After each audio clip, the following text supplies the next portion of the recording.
Welcome back to my channel. एक बार फिर से स्वागत है आप सभी का हमारे चैनल में। तो फ्रेंड्स, आज मैं लेकर आई हूँ आप सबके लिए बेहद ही खूबसूरत, बहुत ही स्टाइलिश, बहुत ही डिजाइनर मिमोसा सिल्क साड़ियों का कलेक्शन। तो उम्मीद करते हो कि आप सबको ये मिमोसा सिल्क साड़ियाँ ज़रूर पसंद आएंगी दोस्तों। तो आप सबसे रिक्वेस्ट है कि वीडियो को बिना स्किप किए हुए एंड तक ज़रूर देखिएगा दोस्तों। हमने अपने वीडियो में काफ़ी खूबसूरत मिमोसा सिल्क साड़ी ऐड किए हैं। बहुत ही प्यारी साड़ी है दोस्तों, बहुत ही स्टाइलिश साड़ी है। आप इस तरह की साड़ियाँ आने वाली शादियों में, सगाइयों में पहन सकते हैं, जो कि बहुत ही प्यारा सा लुक देगा दोस्तों। सभी साड़ियाँ दोस्तों पेवर सिल्क की है दोस्तों। इस पे किए गए ये कढ़ाई भी काफ़ी खूबसूरत है दोस्तों।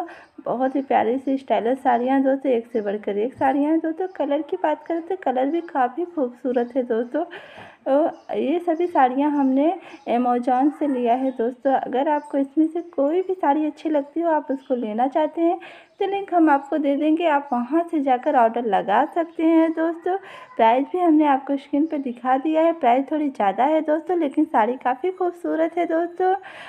तो अगर आपको इसमें से कोई भी साड़ी अच्छी लगी हो दोस्तों, तो प्लीज़ हमारे वीडियो को लाइक शेयर सब्सक्राइब ज़रूर कीजिएगा और हमें कमेंट में ज़रूर बताइएगा कि आपको इसमें से सबसे अच्छी साड़ी कौन सी लगी दोस्तों। आपको किस टॉपिक पर वीडियो देखना है वो भी हमें ज़रूर बताइएगा दोस्तों। हम आप सबके लिए उसी टॉपिक पर वीडियो लेकर आया करेंगे। तो उम्मीद करती हूँ कि आज का हमारा ये वीडियो आप सबको ज़रूर अच्छा लगा होगा, ज़रूर आप सबके लिए हेल्पफुल रहा होगा। तो मिलते हैं आप सबसे एक नए वीडियो के साथ, एक नए टॉपिक पे। तब तक के लिए bye bye, thank for watching.